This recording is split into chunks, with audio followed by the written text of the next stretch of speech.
Everyone, my name is M Malhotra. पिछले class में हमने आपको मेन वर्ब के बारे में बताया था, जिसमें आपको बताया था किसी भी वर्ब को सिंगुलर कैसे बनाते हैं।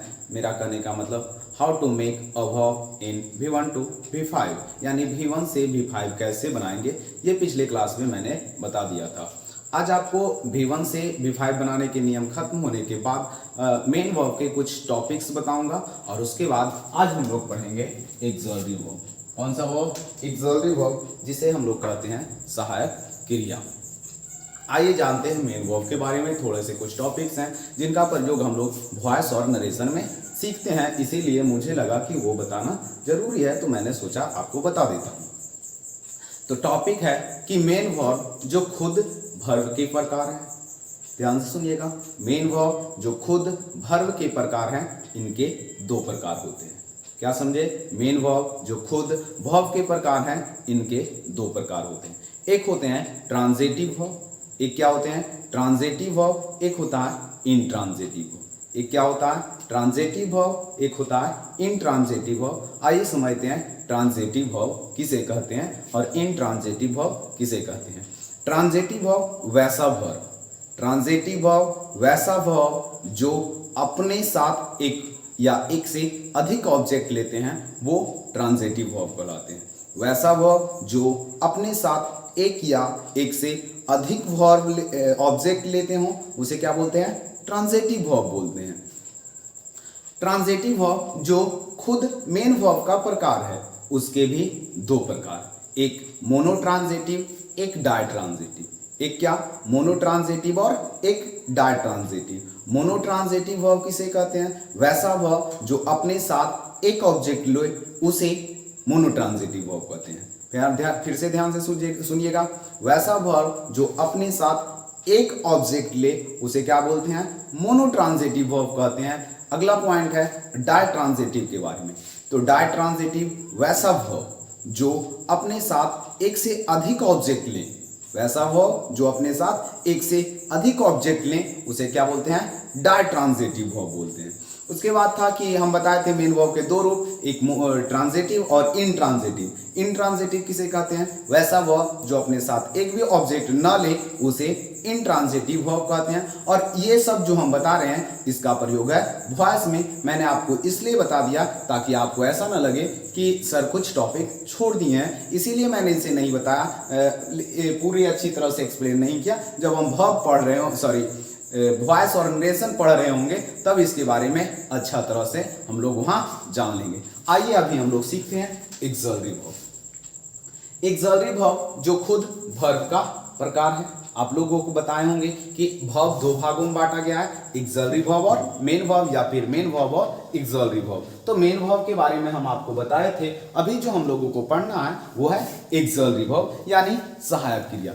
एक्सॉल्टिव वर्ब का डिफिनेशन देखिएगा, लिखा हुआ है अ वर्ब। ये क्या लिखा हुआ है? यहाँ पे चमक रहा होगा तो लिख देते हैं ऊपर, a verb. A verb which has no meaning, यानी वैसा वर्ब जिसका अपना अर्थ नहीं होता है। A verb which has no meaning of its own, यानी वैसा वर्ब जिसका अपना मीनिंग नहीं होता हो, अपना अर्थ नहीं होता हो, वैसे वर्ब को क्या बोलते हैं?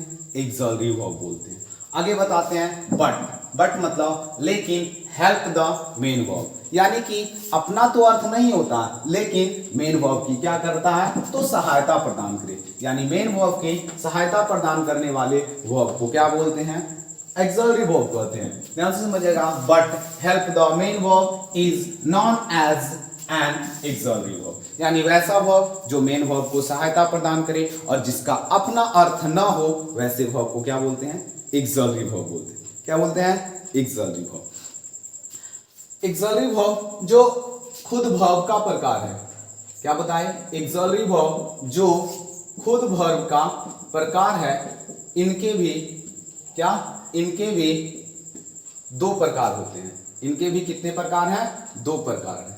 एक्सॉल्टिव वर्ब जो खुद वर्ब के प्रकार है, इनके भी दो प्रकार हैं। पहला जो है वो है प्राइमरी एक्सॉल्टिव। पहला कौन है? प्राइमरी।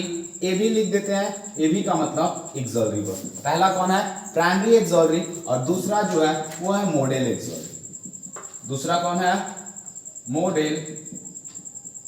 ए भी लिख देते हैं यहां भी, मॉडल एक्सॉलरी। एक्सॉलरी वर्ब जो खुद वर्ब के प्रकार हैं, इनके भी दो प्रकार होते हैं, प्राइमरी एक्सॉलरी और मॉडल एक्सॉलरी। प्राइमरी वर्ब को देखिएगा, एक्सॉलरी वर्ब की संख्या 24 है। एक्सॉलरी वर्ब की कुल संख्या कितनी है? 24 है। उसमें से फिर से 2 बढ़ जाते हैं, तो बच जाते हैं प्राइमरी वर्ब और मॉडल वर्ब। तो उसमें से प्राइमरी वर्ब की संख्या 11 है। प्राइमरी वर्ब की संख्या कितना? 11 है। आज हम इसी प्राइमरी वर्ब के बारे में जानेंगे, और मॉडल वर्ब की संख्या जो है वो है 13 है। दोनों को जोड़िएगा तो आ जाएंगे आपको 24। मॉडल वर्ब हम लोग अगले क्लास में देखेंगे। अभी हम लोग जो पढ़ेंगे वो पढ़ेंगे प्राइमरी एक्सॉलरी वर्ब। किसके बारे में पढ़ेंगे? तो प्राइमरी एक्सॉलरी वर्ब। कुल मिलाकर एक्सॉलरी वर्ब की संख्या 24, जिसमें प्राइमरी एक्सॉलरी वर्ब की संख्या जो है 11 है, और 13 जो है मॉडल एक्सॉलरी वर्ब। आइए जानते हैं प्राइमरी एक्सॉलरी वर्ब के बारे में। प्राइमरी एक्सॉलरी वर्ब जो खुद वर्ब के प्रकार हैं, इनको भी 3 ग्रुपों में बांटा गया है। कितने ग्रुपों में बांटा गया है?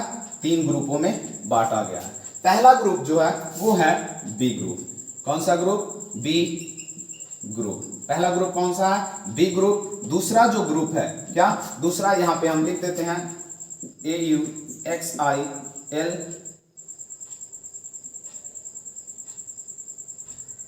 LARY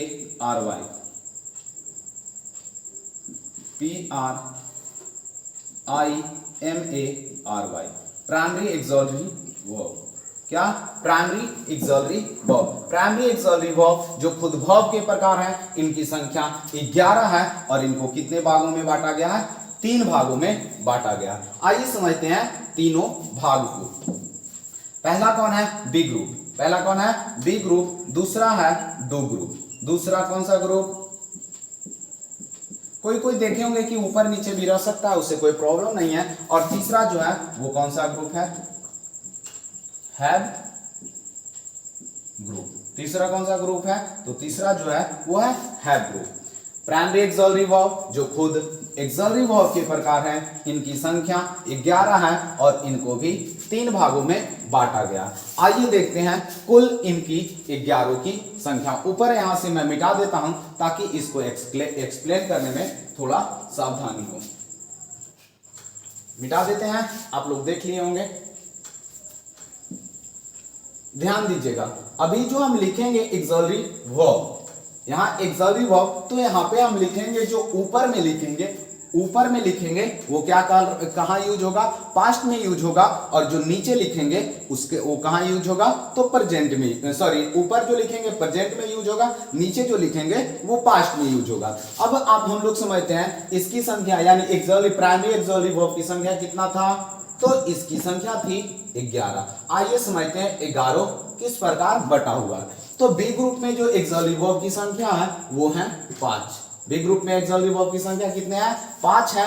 डू ग्रुप में एक्सॉलरी वर्ब की संख्या 3 है, और फिर हैव ग्रुप में एक्सॉलरी वर्ब की संख्या 3 है। जोड़िए तो 5 + 3 8, और 8 + 3 यानी 11, कुल मिलाकर 11 हो जाते हैं। बी ग्रुप के बारे में, तो जो ऊपर लिखेंगे वो कहां यूज होगा? प्रेजेंट में। ऊपर जो लिखेंगे PRESENT कहां यूज होगा? प्रेजेंट में। और नीचे जो लिख रहे हैं वो कहां यूज होगा? पास्ट में। उसी तरह ये भी है, और उसी तरह ये भी, यानी जो वर्ब ऊपर हम लिखेंगे वो प्रेजेंट में यूज होगा, और जो वर्ब हम नीचे लिखेंगे वो कहां यूज होगा? तो वो यूज होगा पास्ट में। तो बी ग्रुप में आने वाले वर्ब हैं इज, एम, आर। और आप जैसा कि जानते होंगे इज एम आर का प्रयोग प्रेजेंट में होता है। नीचे जो है बी ग्रुप में आने वाले जो नीचे है यानी पास्ट है, कुल मिलाकर 5 है, तो ये जो है 3 प्रेजेंट में यूज होंगे, और नीचे जो लिख रहे हैं वो पास्ट में यूज होंगे, वाज और वर। कौन कौन? वाज और वर। तो कुल मिलाकर बी ग्रुप में एक्सॉलरी वर्ब की संख्या कितने हो गए? 5 हो गए। डू ग्रुप में भी उसी प्रकार है, जो ऊपर लिखेंगे वो प्रेजेंट में यूज होंगे, जो नीचे लिखेंगे वो पास्ट में यूज होंगे। तो डू ग्रुप में है डू और डज। कौन कौन है? डू और डज। और जो पास्ट में यूज होते हैं वो हैं डिड, वो कौन है? डिड है। उसी तरह हैव ग्रुप में भी है, हैव ग्रुप में भी है। हैव ग्रुप में जो ऊपर लिखेंगे वो फिर से प्रेजेंट में यूज होगा, नीचे जो लिखेंगे वो पास्ट में यूज होगा। जैसे हैव ग्रुप में होगा, प्रेजेंट में जो यूज होगा वो होगा हैव और हैज, और जो नीचे लिखेंगे वो कहाँ यूज होगा?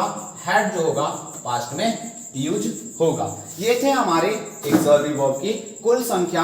इसका प्रयोग प्रेजेंट में करते हैं, इसका पास्ट में, फिर इसका प्रेजेंट इंडेफिनिट में, और इसका पास्ट इंडेफिनिट में, इसका प्रेजेंट परफेक्ट में, और इसका पास्ट परफेक्ट में, इसका सिंपल प्रेजेंट में यूज किया जाता है। आगे जो पॉइंट है ध्यान से समझिएगा कि सभी अगर किसी सेंटेंस में एक वर्ब का प्रयोग किया जा रहा है तो वो हर हाल में मेन वर्ब होगा। अभी क्या बताएं? यदि किसी सेंटेंस में एक वर्ब का प्रयोग किया जा रहा है तो वो हर हाल में मेन वर्ब होगा।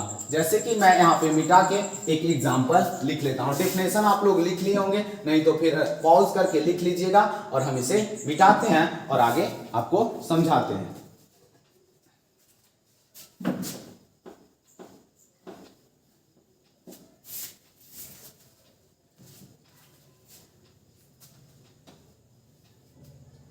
ध्यान से देखिएगा, यदि किसी वर्ब में यदि किसी सेंटेंस में एक वर्ब की चर्चा की गई हो तो वो हर हाल में मेन वर्ब होंगे। जब एक वर्ब के अलावा दूसरा वर्ब की चर्चा की गई हो तब पहले आने वाला वर्ब एक्सक्लूसिव वर्ब होगा और बाद में आने वाला वर्ब क्या होगा? Main verb. जैसे Ram is a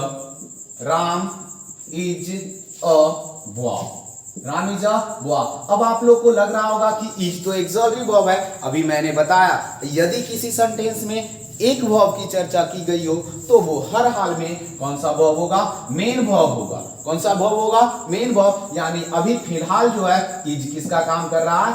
main verb का काम कर रहा है। दूसरा सेंटेंस अगर लेते हैं तो लिखते हैं Ram is going to home, Ram is going to home, यानी राम घर जा रहा है। अभी हम आप लोगों को एक्सक्लूसिव वर्ब का डेफिनेशन बताए थे कि वैसा वर्ब जो मेन वर्ब की सहायता प्रदान करने के लिए सेंटेंस में आए, उसका कोई अपना अर्थ ना हो, वैसे वर्ब को एक्सक्लूसिव वर्ब कहते हैं। यहाँ पे देख रहे होंगे एक आपको वर्ब का यानी मेन वर्ब का चौथा फॉर्म है। कौन सा फॉर्म है? चौथा फॉर्म सेंटेंस में यूज किए गए हैं। अब यहाँ पे ये इज जो आया है असिस्टेंट वर्ब यानी सहायक क्रिया के रूप में आया है। यहाँ पे किसका काम कर रहा है? एक्सक्लूसिव वर्ब का काम कर रहा है। किसका काम कर रहा है? एक्सक्लूसिव वर्ब का काम कर रहा है। अगले क्लास में हम लोग बात करेंगे मॉडल वर्ब की।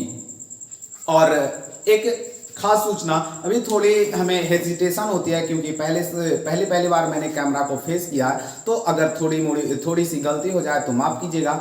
और अगला क्लास में हम आपको बताएंगे मॉडल वर्ब के बारे में। थैंक यू सो मच और देखते रहिए वीडियो। और एक बात हम आपको बताना चाहेंगे, अगर मेरा वीडियो आप फेसबुक पे देख रहे हैं तो वहाँ पेज फॉलो जरूर कर लें, कमेंट में जरूर बताएं कि आपको वीडियो कैसा लगा। और अगर आप ये वीडियो यूट्यूब पे देख रहे हैं तो चैनल को सब्सक्राइब कर लें, जिससे कि आने वाले वीडियो का नोटिफिकेशन मिल सके आपको सबसे पहले, और बेल आइकन जरूर दबा लें। Thank you so much. I will meet you tomorrow.